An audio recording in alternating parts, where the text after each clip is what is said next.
Hey guys, welcome to a rough draft of Tarpon Recon, and guys, I haven't been posting lately. Since that shark video, I've been kind of intermittently posted, and I've even actually deleted a couple of my videos. It just hasn't been the content that I've been looking for, but I've realized that I need to stop being picky and I need to start just getting content out there. That way I can actually be real with you guys, you know, because not everything is just catching huge fish, you know. The majority of this fishing is a grind. But yeah, I did want to kind of get with you guys and post another video. Update, I am not going to post another retest of the Fenor 7500 and the Pen 50T International, just because those drag, the preset drag was buttoned all the way down, and I've already discussed that in the comment section, so hopefully it's not a huge deal. I did want to leave a link below to HPR Bearings. They offer a aftermarket washer kit for the Fenors, and it adds 20% more drag and gives you an increased smoothness that I've really actually found is a lot better than those steel drag washers that come with it.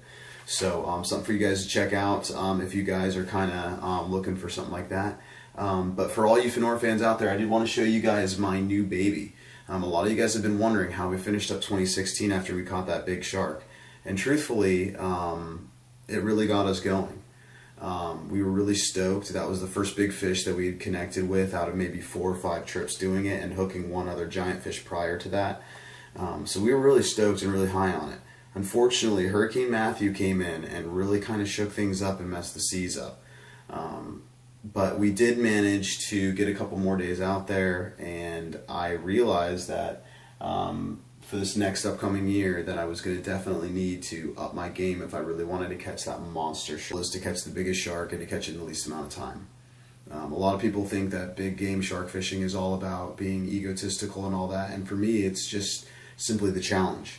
I started with a bluegill about this big on my 9th birthday, and now I've worked my way up to the king of all fish. And so in hopes of trying to land a monster fish of that caliber, I realized I needed the best and biggest reel available. So I went ahead and bit the bullet, guys, and went on eBay and bought this.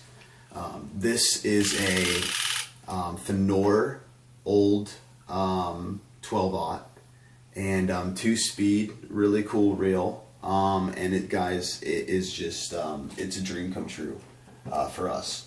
It gives us another really big rod in addition to the 50T for land-based fishing and putting baits out with the kayak. This one is our big setup. We got over 1,500 yards of 200-pound braid to that, and then we have 500-pound bull buster top shotted on top of that, which I need to get more of that because we're running a little low here, but we'll be good for tomorrow. It's been really great, you know. It's been a good, we had a good end of 2016. We did as good as we could, you know. We got hit with some, you know, of our cooler weather pattern, a lot of that winter sharks heading down south. We ended up landing one other 7-foot bull shark in Sebastian Inlet, and that was back in November or December. So that would have been about 2 to 3 months after we caught in the big lemon in port. No real hits or anything else, honestly, truthfully. We'd gone out multiple weekends, pretty much I think every weekend we could, weather allowing, as long as it wasn't too windy or anything. And we had tried a variety of spots, really kind of sticking more with Sebastian Inlet and Port and one other honey hole that I'm not going to mention because it's just not quite time for it yet. But it was really rough, you know, and maybe part of it is because of that wintertime pattern and the changing of seasons, but we just missed out on a good amount of the sharks and only ended up with about a 6-7 foot, you know, 120 pound. Alright guys, well we're back here at Sebastian Inlet, and Caleb's got something hooked up on the big Fenor rod and reel. It's been messing with it for the past 15 minutes, and he's on it. We're hooked up with something tonight.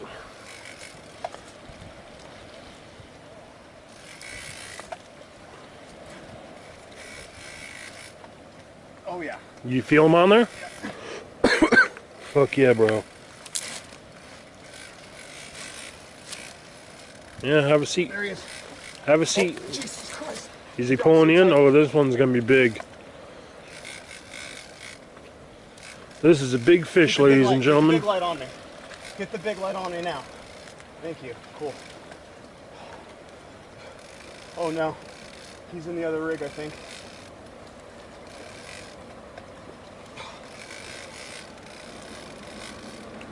Don't worry about the other rig. There's this. There he is. I just saw him for a split second. Got a lot of seaweed on that I line. know, but he's definitely.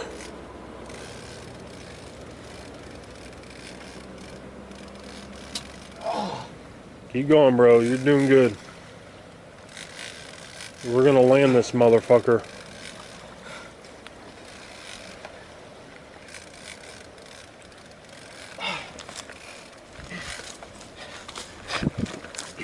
Just keep following me. Just follow me. Follow me. Follow you.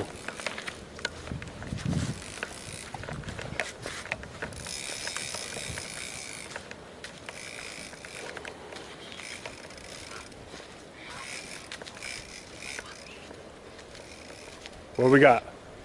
What we got? There's the bag. Come on. Fuck. Go down there. Follow the Yeah. path. Follow the path. Follow the path. Well,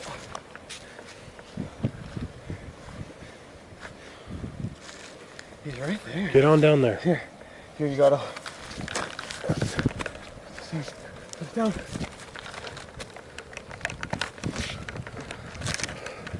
I can't see. Oh, there it is. There it is.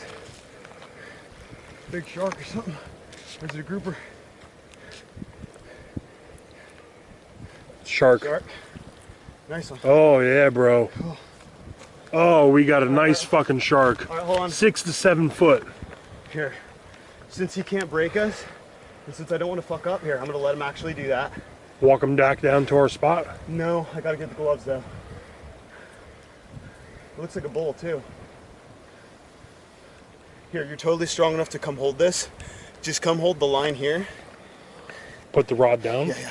Here, put the rod down in the free spool in case he does run. Here, and I'm just gonna actually let him go a little bit. Just hold the rod actually. All right, I'm turning this off. Saw that little bull shark that we got. That was really cute. First fish we got with a 12-aught, so that was kind of neat. But it's just not the fish we're after. You know, we're after that monster fish.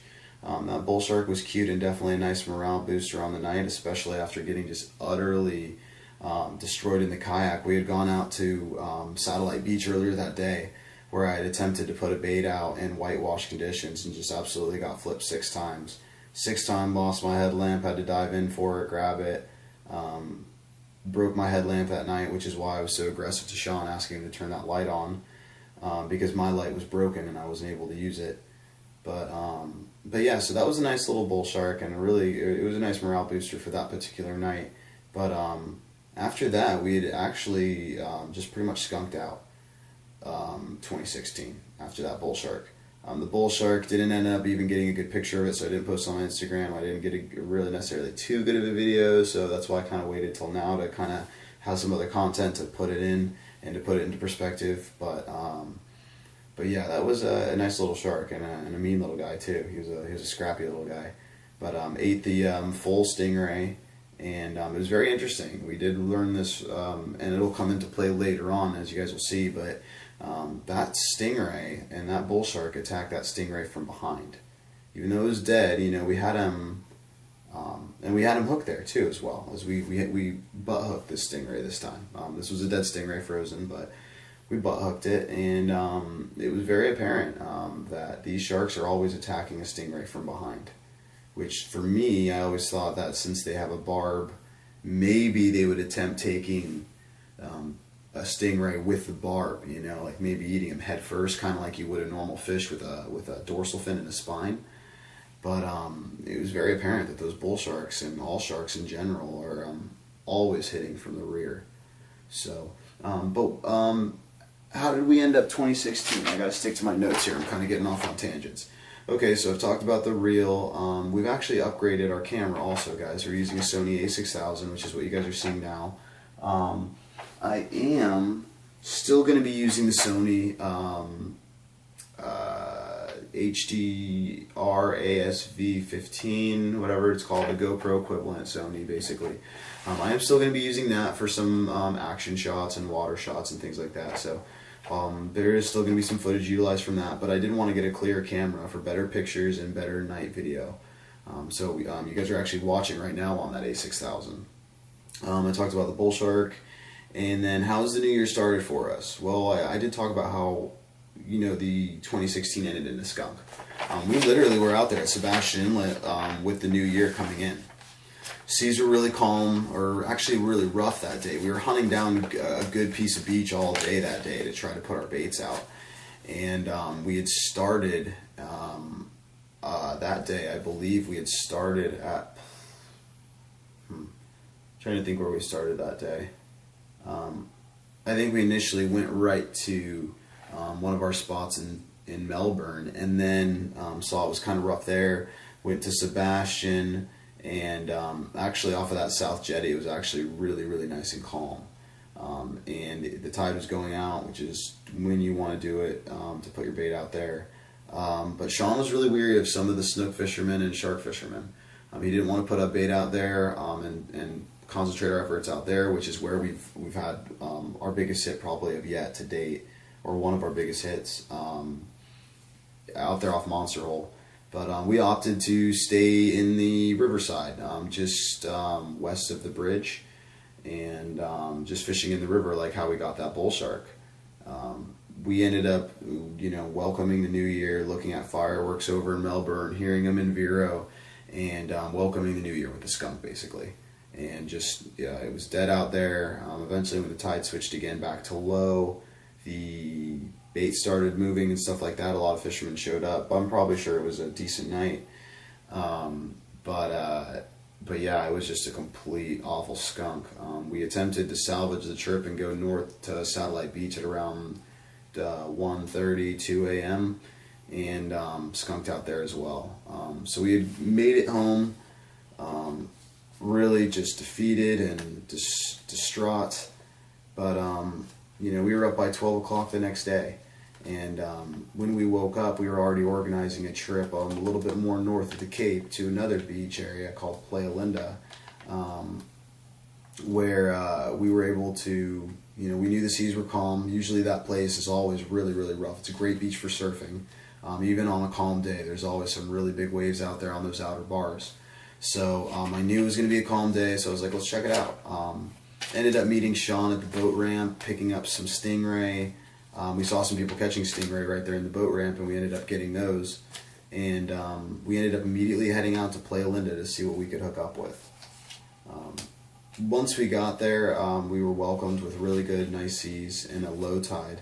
So immediately I took the big bait out with the 12-aught. That was a big stingray. I took it out probably 300-400 yards out, dropped it, came back in, put Sean's out on the 9-aught Senator, and I put that one out maybe just slightly past the breakers, you know, maybe 20 yards past the breakers, or the last bar, and within about an hour, I think it had been around like maybe 5 o'clock, we had gotten a real nice hit on Sean's rod, and I'm going to show you a quick clip of that right here. Okay, guys. All right, guys, out here at Sebastian Inlet, and Sean, What's up, man? tell us what just happened with your rig there. I had a bite, and this is 400-pound monofilament leader, and it just completely shredded, and I'm pretty sure a tooth went through it and just ripped it to shreds. So I cut it off, and I'm keeping it as a trophy. Hell yeah. Look at that, though. In an instant, he cut you off. In an instant. I mean, unreal, guys. So that's Playa Linda for you. We still got one more bait out. Hopefully our leader's long enough with that, but holy shit, guys. And that happened in an instant. He broke off. That was like a kingfish hit, huh? Good shit, guys. Well, as you can see, beautiful out here. Okay, guys, so as you saw, Sean had just a little bit of bad luck there. I'm not really sure what went wrong. I'm thinking when we actually dropped the rig that it might have gotten twisted up in the leader or the breakaway, and For whatever reason, whenever that shark hit, that mono must have been just neck and neck with that wire, because we were running about a 20 yard leader of 400-pound test, and that's what he actually cut into. And we were running that to a triple stranded number 5 wire, which we've never had any issues with it. And instantly he got cut off. I didn't get the hit or the strike, but literally it was zzz, and then that was it, boom, and then it was off, and just broke the whole rig, broke everything. We were thinking probably just a giant spinner, or even maybe just a gigantic kingfish, because we were seeing some big kings jumping out there, and tons of spinner sharks. But whatever it was very clear that it was able to cut through 400-pound like in an instant. Line that we struggle with some pliers to cut. This fish just cut through it like a knife. So, definitely a little bit of a bummer, but still encouraging to finally get a bite somewhere, especially in the new year. As we were loading up that day, I was not present for it, but I did reel in the aftermath of a stingray that we had, and the stingray that we had on the 12-aught, I guess the 12-aught had just got slammed when I wasn't there, when I was taking stuff back and forth to the car, because Playa Linda does close at 6, and so I was taking stuff back to the car so that we could just bring those lines in, and that would be the last thing, just in case you get that one last bite.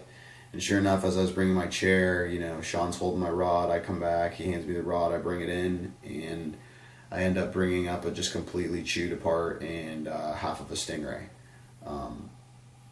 Back to what I was saying earlier about that bull shark, the stingray was hooked in the face this time, and had we had that hook back in the back end of that stingray, we definitely would have connected with that fish, whatever it was. But but it was encouraging, to know that there we had gotten 2 more hits, which was 2 as many as we'd gotten the last year, pretty much total. And it was just the first, so we had already tripled. We had already doubled our hit ratio by 50%, and it was just the first day of the new year. So the next day, it was a no-brainer. The seas were calm. We had to go back out there and try to get a big fish for the new year. Ended up putting the 9-aught, put a piece of mullet on there like we did the day before, and then we put the stingray on the 12-aught again. I ran that way out, pretty much the same conditions as the day before, give or take 45 minutes on the tide, still outgoing, and eventually we did connect. Sean did connect with a really, really nice 6-7 foot spinner shark, and he had it hooked up and was reeling it in, and right at the whitewash, literally right in the whitewash, we had pulled the hook on it. Didn't break it, didn't get cut off, nothing like that. Literally just hook popped. So that was discouraging, but again, it was a good solid hookup. We'd fought it for maybe 10 minutes, not 10 minutes, that's way too long, maybe like 7 minutes, because it was on his Senator 9-aught, so it was pretty quick. Maybe 7 minutes we had that fish in the whitewash, and then, like I said, wave broke and up popped the hook, and that was it.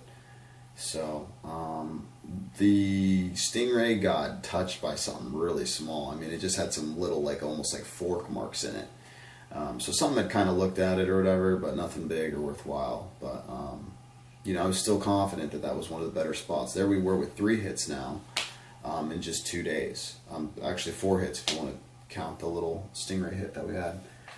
So we had already 4 hits and just dramatically improved our odds. So we were really stoked, and it was very apparent that Playa Linda was one of the sharkiest areas that we know of. That next day, or the next week, conditions were still calm. I wasn't able to get Sean out there because he was sick, but I ended up taking my surf rod out there and just kind of trying to get to learn the conditions and whatnot. And I'll play a clip of that. This was with the Sony GoPro, or not GoPro, the Sony HDR cam, or HD, whatever that could call it. And just really nice conditions, nice day out there, and so put a clip there. Hey guys, hopefully you can see me, hopefully it's not too blurry. It looks like it's kind of fucked up a little bit.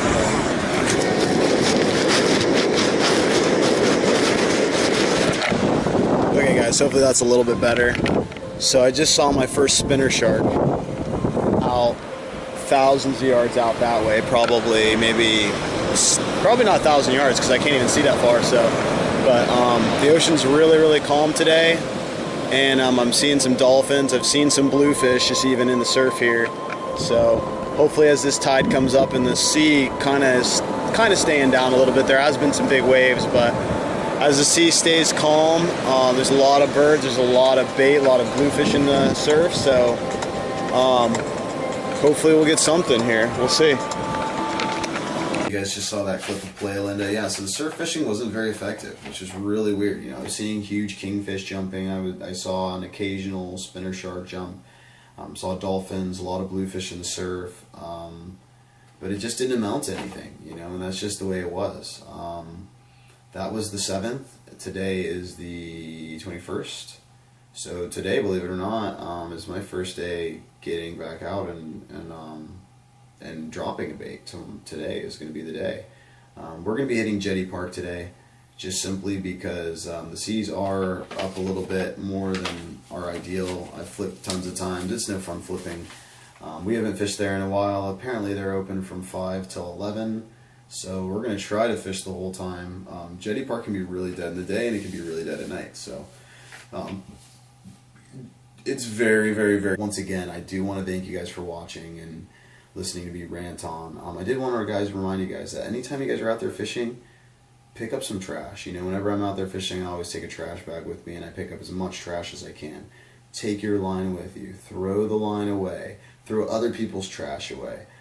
Guys, let's clean up our waterways. Let's actually try to bring a positive light to fishing, because there's just so much animosity towards it right now that we really definitely need to try to be the best stewards of the waterways that we love and we cherish.